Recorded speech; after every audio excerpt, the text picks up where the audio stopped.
Vamos ver agora como é que a gente pode usar o Octave ou o MATLAB aí para auxiliar a gente nos cálculos do simplex, tá? Peguei um exercício que a gente já resolveu, só para não ter dificuldade do exercício em si, né? Mas para a gente ver como é que é o uso, tá, do Octave aí para resolver. Eu vou usar o Octave aqui, mas se você estiver usando o MATLAB, são os mesmos comandos, tá? A ideia é, como eu disse, não é programar o simplex, tá? É só usar um software aqui para fazer inversa de matriz, multiplicação de matrizes. Eu ainda quero que a gente faça o simplex passo a passo, à mão, coloca lá o XB, né? Mas aí coloca só a resposta. Mas quem é o XB, quem é o P, quem é o C, quem é o S, enfim, todo mundo ali. Mas a gente não precisa ficar agora calculando inversa, multiplicando matriz. Isso quem vai fazer é o Octave. Primeiro passo vai ser a gente definir os vetores e a matriz lá no Octave. Como é que eu defino isso lá no Octave? Defino primeiro a minha matriz A, então veja, para definir uma matriz, né, coloco aqui entre colchetes a primeira linha, ponto e vírgula, a segunda linha, ponto e vírgula, a terceira linha. Então, cada vez que eu vou mudar de linha, eu uso ponto e vírgula aqui. Se for na mesma linha, é só um espaço. Veja aqui o vetor C, ó, como é que está definido? Menos 1, ponto e vírgula, menos 2, ponto e vírgula, ou seja, é um vetor coluna. Todos os vetores nossos aqui são colunas, né? Exceto quando eu faço o transposto, ele vira linha. Mas o vetor é definido como coluna. Então, por isso que eu estou usando ponto e vírgula em tudo. E aí, depois, para começar, eu preciso definir a minha base. E aí, a base, sim, como ela é um conjuntinho, né? Eu defini ela aí como um vetorzinho aí, tá? Linha, tá? Mas os vetores mesmo que definiam o problema, são sempre vetores coluna, e a minha matriz A aí também está definida. Começando lá no Octave, né? Não tenho nada aqui por enquanto. Eu vou definir a minha matriz A, então A é igual a, coloco lá, né, os meus primeiros coeficientes lá da primeira linha. 1, 1, 1, 0, 0. Ponto e vírgula. Próxima linha. 1, menos 1, 0, 1, 0. Terceira linha. Menos 1, 1, 0, 0, 1. Tá? Fechei o colchete, dou Enter. Muito bem, então está definida aqui, apareceu até já certinha, né? Linha por linha aqui. A sua tem que ficar exatamente dessa forma. Próximo passo, C. Então, quem que é o meu C? Ó? Menos 1, ponto e vírgula. Menos 2, ponto e vírgula, 0, 0, 0. Opa, tá lá meu vetor coluna bonitinho como eu queria. E o Bzinho agora, ó, 6, tá? Ponto e vírgula 4, ponto e vírgula 4. 6, 4 e 4. Agora eu vou definir a minha base. Para começar o simplex, preciso definir os meus dados, né? E agora é minha base. Quem que é a minha base? Vou começar com a base trivial, porque ela, ó, é aquela que vai me dar a matriz básica e identidade. Então, se eu tenho essas variáveis de folga, Bzinho tudo maior ou igual a 0, minha base. Então, vamos lá para a base, ó. 3, 4 e 5. Então, é o B estiloso lá, a base. 3, 4 e 5. Maravilha, perfeito. Agora eu posso começar o meu simplex. Quais são os comandos que eu vou usar nesse simplex? Só esses 6 comandos aqui, tá, gente? Só para auxiliar a gente nos cálculos, não vou programar. Então, eu preciso definir a matriz B, então ela vai ser uma submatriz de A, né, cujos índices estão na base, aqui, ó, todas as linhas, e só as colunas que estão na base. O meu XB, faço a inversa, multiplico pelo Bzinho. O meu P transposto lá, né, eu defini aquele como PT. Por quê? Eu vou pegar o C, só os caras básicos, o CB, transposto, ó, transposto, aqui, para eu transpor um vetor aqui, né, é o apóstrofe aqui, apóstrofe, né, o aspas simples aí, vezes a inversa de B. Mesma coisa, ó, C, aspas simples aqui, menos o P transposto A, e assim por diante. São esses 6 comandinhos que eu vou dar aqui no Octave, só para me auxiliar no cálculo. Sai o resultado aqui, eu vou lá e anoto na folha, tá? Eu ainda estou resolvendo o simplex à mão, para entender, para aprender. Vamos usar esses comandos lá então, ó. Como é que eu calculo aqui? Então, minha primeira iteração, eu preciso definir qual que é a minha matriz B lá nessa iteração. É sempre assim que eu começo. Então, B, quem que é o B? A submatriz de A, com todas as linhas, mas só as colunas que estão na base, identidade. Maravilha. Qual que é a inversa dessa B, se eu quiser? Própria identidade. Vamos lá, o que é esses menos aí? O que é isso? O Octave, ele calcula isso numericamente, tá, gente? Então, pode ser que tenha algum errinho de aproximação lá, né? De uma casa lá, 10 a menos 12, 10 a menos 15, e aí ele coloca esse negativo. Mas menos 0, a gente sabe que é 0, tá? Não precisa se preocupar com isso. Então, eu vou lá no meu problema e vou escrever, ó, qual que é a base, qual que é a inversa, anoto ali na minha folha. Pronto. Próximo passo agora era sempre calcular a minha solução básica factível. XB vai ser quem? Inv de B, inversa da base, vezes o Bzinho. Volto lá e anoto. 6, 4, 4. Calcular os custos relativos. O primeiro passo é calcular o P. P transposto é igual a CB transposto 6 menos 1. P, tá? Como eu já estou calculando ele direto, aqui eu não vou pôr o aspas simples aqui, porque vai confundir, né? Eu quero um P que já seja um vetor linha, como a gente está fazendo ali. Então, eu vou colocar o Tzinho aqui só para indicar que ele já está transposto. Por quê? Eu estou calculando ele como CB transposto, ó, C base, CB é o C base. CB transposto vezes inversa da matriz base. 0, 0, 0. Vou lá e anoto. 0, 0, 0. Custos relativos, como é que eu vou calcular? Vou calcular para todo mundo, tá? Para ficar mais fácil lá no Octave. E aí eu pego só os não básicos, né? Só S1 e S2. Então, lá, S é igual a C transposto, tá? Menos o P, que já está transposto, eu já defini ele transposto, né? Vezes a coluna, né? Dos caras que estão aí fora da base, vezes o AJ. Como eu já estou fazendo a matriz inteira, eu falei, vou calcular para todo mundo. Como é para todo mundo, vai ficar o próprio A lá. Então eu sei que eu só quero S1 e S2 aqui, né? Que são os caras fora da base, que é menos 1 e menos 2. Volto lá e anoto, ó, S1 menos 1, S2 menos 2. Os outros eu ignoro, tá? São caras da base. Ótimo, já escolho aqui quem é que vai entrar na minha base, então, é o S2, tá? Se é o S2 é porque K é igual a 2. Eu posso, inclusive, definir isso lá no Octave. K é igual a 2. É bom que eu já nem esqueço, já está guardadinho aqui. Tudo que eu fizer agora pode ser usando esse K. E é isso que eu vou fazer. O próximo passo seria calcular o teste da razão, né? O teste da razão precisa do Y. Quem que é o Y? Inversa da minha matriz básica, vezes a coluna AK, né? Quem que é a coluna K lá? Ele pega a submatriz de A com todas as linhas, só coluna K. O K, eu já falei quem é, o K é igual a 2. Opa, saiu aqui o meu Y. Ótimo, vou lá e escrevo ele. 1 menos 1 e 1. Tá bom, agora é calcular o teste da razão. Como é que eu vou fazer isso lá? Eu vou pegar o próprio XB e vou dividir, agora aquela divisão termo a termo de um vetor, né, pelo Y. Eu teria que, teoricamente, aqui, né, tirar o Y, só que vai só em aumentar a notação que eu tenho que fazer, a gente já sabe, né, se deu um negativo aqui eu não olho. Então, se o Y2 aqui é negativo, eu vou pegar só o XB1 sobre Y1, XB3 sobre Y3, tá? Negativo, se tiver divisão por zero, nada disso pega. Vou pegar só esse e esse. Vou lá e anoto, ó, 6 e 4. Pronto, agora eu sei quem é que vai, né, sair da base, é o meu XB3, que é o X5. Como é que eu posso fazer isso aqui no Octave? Eu vou falar, então, ó, que L é o 3, porque é o terceiro cara da base que vai sair, tá? Então, L é igual a 3. Se eu quiser, ó, quem que era o K, né, quem é o cara que vai entrar? K e dou Enter, 2. Quem é que vai sair? 3. Porque agora eu posso mudar a minha base assim, ó, base L, ou seja, a posição L da base, a terceira posição aqui nesse caso, vai ser quem? Vai ser o K. Então é aqui que eu estou fazendo a minha troca de base. Olha o que vai acontecer, ó. Quem era a base antes? 3, 4, 5. Quem é a base agora? 3, 4, 2. Por quê? A terceira posição, o L, né? Eu troquei pelo K. Pronto, não precisa de mais nenhum comando. Agora o que eu vou fazer é repetir tudo. E repetir tudo aqui no Octave, é só pôr setinha para cima lá nos comandos todos aqui aparecendo, ó. Olha que legal. Então, de novo, já defini a base, na próxima interação eu já vou começar calculando B. Quem que é a B? Essa é a minha B. Quem que é a inversa dela?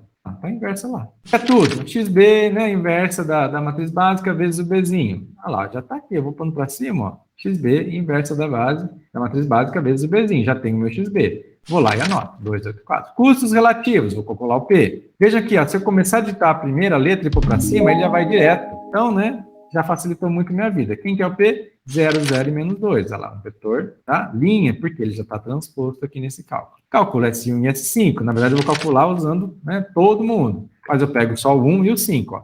Esse daqui é o S1, S2, S3, S4, S5. Olha lá, menos 3 e 2. Pronto. Agora eu pego o mais negativo de todos, ou seja, o meu K vai ser 1, porque o X1, né, é a variável lá com o custo relativo mais negativo. K igual a 1, vou fazer meu teste da razão, olha lá. Calculo o meu Y. K igual a 1 e vou calcular o meu Y. Tá vendo que como eu já defini ele parametrizado em K, acabou, né? É só definir o valor de K e usar o comando de sempre. Isso que é legal. 2, 0 e menos 1. Então, ou seja, a segunda e a terceira componente vou nem olhar, mas eu anoto lá. Quem que é o Y? 2, 0 e menos 1. Anotou aí no papel? Vamos agora calcular o teste da razão. Aqui, eu estou calculando todo mundo, né? Como eu falei para vocês, tá vendo que deu um ínf aqui? Por quê? Eu estou dividindo por 0. Não existe isso, né? E outro, deu um negativo, por quê? Estou dividido por algo negativo, não pode. Então, tudo que for inf negativo aqui, eu descarto. Eu só tenho um cara mesmo, o xb1, tá? Então, vou lá, xb1 sobre y1, 2 sobre 2. É o único que eu tenho. Então, quem que vai sair da base? O xb1. Ou seja, o cara na primeira posição da base. XB1 é o X3. Quem que é o L, então? O L é a posição, né? L é igual a 1. E faço a minha troca de base, ó. Base L, ou seja, o cara na Lésima posição, esse cara na posição 1, vai ser agora o K, 1, 4 e 2. Pronto, posso começar uma nova iteração. Olha lá, 1, 4 e 2. Você tá vendo como está bem mais ágil? Agora não estou precisando fazer nada à mão, mas ainda estou fazendo os passos do simplex. É isso que é importante, é isso que eu quero que vocês aprendam. B, inv B, olha lá que bonito. Igualzinho no slide. Vou calcular o meu xb agora, inversa, né, da matriz básica vezes o bzinho, olha lá, xb é igual a inv do b vezes o bzinho. Faço essa multiplicação, olha lá, 1, 8 e 5. Volto lá, 1, 8 e 5. Beleza, custos relativos, calculo o meu P. P, olha lá, tá lá, menos 1,5, 0 e menos 0,5. Menos 1,5, 0, menos 0,5. S, olha lá, tenho ó, S1, S2, S3, S4, S5. Quem que eu estou interessado? S3 e S5, porque são os caras, tá, fora da base. Então, 1,5, 0,5. Posso melhorar? Não. Tá? Pronto, acabou, solução ótima encontrada. Então, veja que eu fui fazendo exatamente os mesmos passos de antes, colocando os mesmos resultados aqui. Só que agora parei de sofrer, de calcular a matriz inversa, de fazer matriz vezes o cara. Não, tá tudo legal aqui, tudo prontinho no Octave, tá? Então, a ideia é que vocês usem o Octave para isso agora. Vamos fazer mais um exercício, e aí nesse exercício vocês podem usar o Octave aí à vontade, tá? O MATLAB, para te ajudar nos cálculos. E só que nesse exercício você vai chegar numa solução ótima. Legal. Só que além disso, eu quero que você encontre 3 soluções ótimas para mim. Ou seja, além da ótima que você conseguir com o Simplex, eu quero mais 2. Será que a gente vai conseguir? Pensa um pouquinho como fazer isso.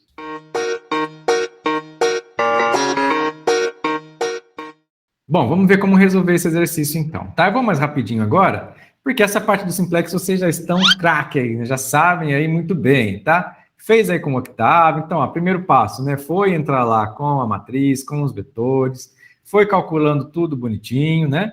E aí chegou nessa primeira iteração aqui. Custo relativo mais negativo é o S2, né? Então, o X2 vai entrar na base, o X2 entra, e aí a gente faz o teste da razão, e o XB2 vai sair da base, que é o X4, tá? Então, entra o X2, sai o X4.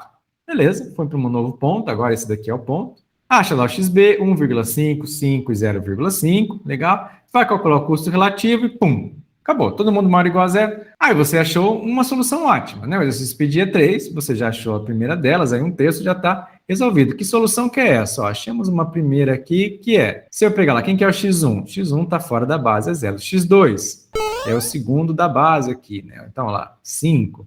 X3, o primeiro da base, 1,5. Que mais aqui? X4 tá fora da base, né? Então é 0.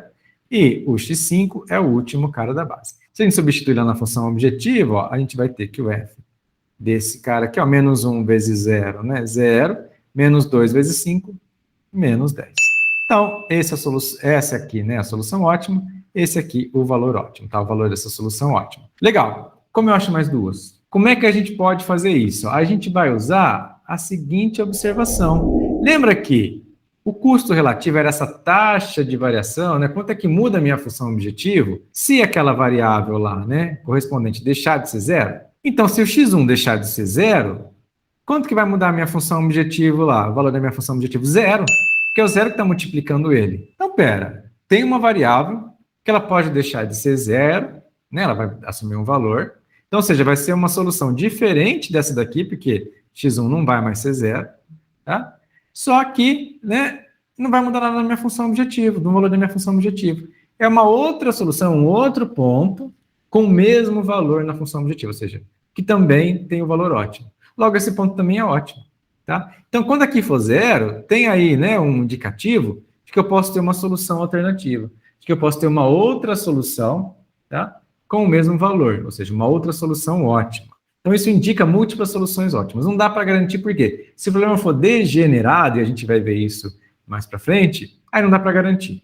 Mas se a gente assumir não degeneração da solução, tal, e é o caso aqui, essa solução não é degenerada, se aqui for 0, se o custo relativo for 0, tá, eu consigo achar uma solução ótima alternativa, um outro ótimo. Para isso, o que eu preciso fazer? Coloco o x1 na base. Se eu colocar o x1 na base, ele vai deixar de ser 0, ou seja, é outro ponto, ó, ele vai deixar de ser 0, é outro ponto, mas vai ter o mesmo valor. Então, é assim que eu consigo uma segunda, tá? Mas para isso eu tenho que ter aqui, né, o meu custo relativo nulo. Vamos fazer isso então, ó. Vou colocar o x1 na base. Não precisava, tá, gente? Ó, o Simplex acabou aqui. Essa é a solução ótima. Na verdade, é uma solução ótima do problema. É que eu quero achar mais soluções ótimas. Isso, na verdade, não é algo incomum na prática. Ter várias soluções ótimas, na verdade, é uma coisa interessante, porque você está sempre otimizando com algum critério. Ah, estou aqui minimizando o meu custo. Mas se empatou, se eu tenho, né, 5 soluções aqui que têm o mesmo custo, não existe uma melhor? De repente tem uma, né, que usa menos mão de obra, outra vai usar, né, outra termina antes, outra termina... Enfim,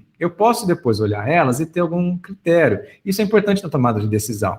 Tenho soluções aqui que diferentes, mas com o mesmo valor na função objetivo. Mas o tomador de decisão pode olhar uma e olhar outra e falar, poxa, essa daqui usa menos veículos para entrega. Ah, essa daqui a duração, né, é maior, né, da rota. Enfim, tá? A gente pode ter aí um segundo critério para escolher. Então, ter várias soluções é uma coisa interessante. E nesse problema específico a gente consegue. Então, agora, ó, eu vou continuar o simplex, já estava na solução ótima. Vou forçar uma continuação dele só para conseguir essa outra solução. Então, eu vou colocar o x1 na base e vou fazer o meu teste da razão. Ó. Calculei o meu y, tá? Pode fazer isso lá pelo Octave, continua lá os cálculos. E agora eu vou fazer o teste da razão. Qual que é o menor deles? Vai ser o xb3 sobre y3, que vai dar 3,33. O que vai acontecer? x1 vai deixar de ser 0, tá? x1 vai passar a ser 3,33, olha que legal. E qual o impacto disso na função objetivo? Zero, porque vai ser 0 vezes 3,33. E aí tem um cara lá, tá? E aí ele vai virar 0. Ó. O xb3, quem que é o xb3? O x5, que era 0,5, ele vai virar 0. Então, quando eu trocar a base, ó, vou calcular lá de novo. Pode fazer os cálculos aí. Troca a base, tira o 5, coloca o 1 na base e faz todos os cálculos da iteração. x3 igual a 0,33, x2, 3,33, x1, 3,33, como a gente, né, já tinha falado que ia acontecer. Faço o custo relativo. 0 aqui de novo, por quê? Porque eu vou voltar para o outro caso, né? Se eu colocar o 5, né, na base aqui, de novo, eu volto para aquela solução e tem que ser o mesmo valor ótimo. A solução é ótima. Que bom. É isso que eu queria, conseguir mais uma ótima, né, que fosse diferente. É a mesma solução de antes? Não, ó. Essa segunda aqui, olha como que é. Quem que é o x1? Agora ele está na base.